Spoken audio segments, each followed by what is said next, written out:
जय श्री हरि। आज की कथा में हम जानेंगे कि कैसे एक राजा ने इस व्रत के प्रभाव से अपना जीवन बदला। तो आइए सुनते हैं अपरा एकादशी की पौराणिक कथा और उसकी पूजन विधि और उससे प्राप्त होने वाले फलों के बारे में। युधिष्ठिर भगवान कृष्ण से कहने लगे कि ज्येष्ठ कृष्ण पक्ष की एकादशी का क्या नाम है तथा उसका महात्म्य क्या है, सो कृपा कर कहिए।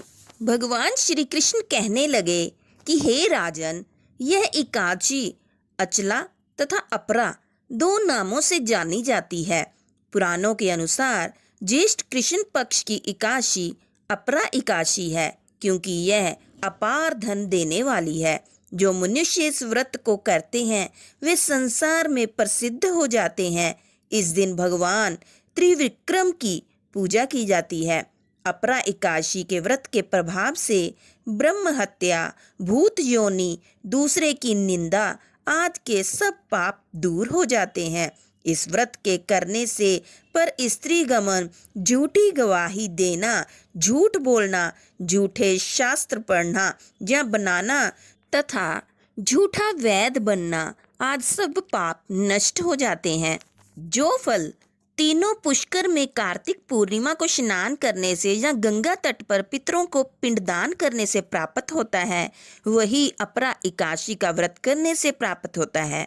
मकर के सूर्य में प्रयागराज के स्नान से तथा सिंह राशि के बृहस्पति में गोमती नदी के स्नान से, कुंभ में केदारनाथ के दर्शन या बद्रीनाथ के दर्शन, सूर्य ग्रहण में कुरुक्षेत्र के स्नान से और स्वर्ण दान करने से अथवा गोदान से जो फल मिलता है, वही फल अपरा एकादशी के व्रत से मिलता है। पौराणिक कथा के अनुसार एक राज्य में महिध्वज नाम का राजा था। उसका छोटा भाई वज्रध्वज था, जो बड़ा ही पापी व अधर्म करने वाला, दूसरों के साथ अन्याय करने वाला था और अपने बड़े भाई महिध्वज से घृणा करता था।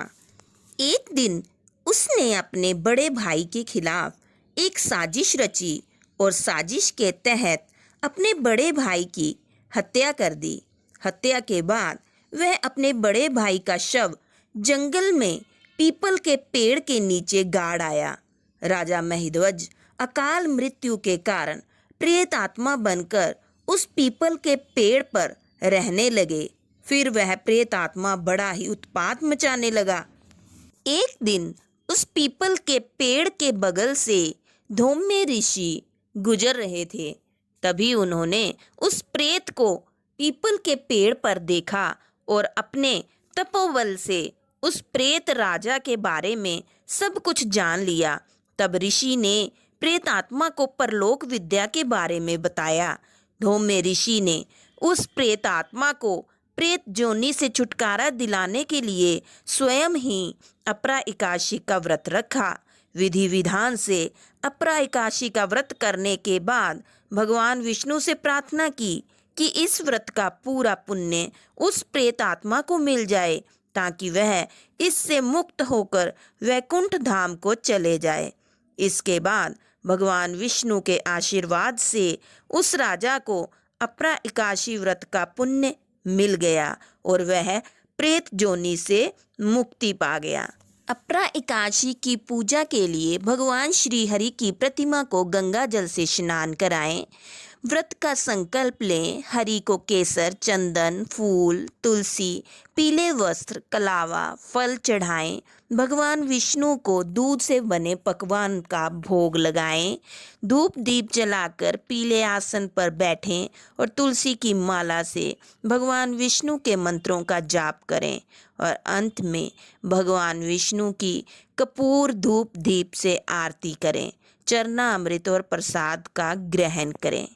इस प्रकार अपरा एकादशी की यह अद्भुत कथा हमें यह सिखाती है कि यदि श्रद्धा और भक्ति से व्रत किया जाए तो भगवान विष्णु कृपा बरसाते हैं और पापों से मुक्ति देते हैं।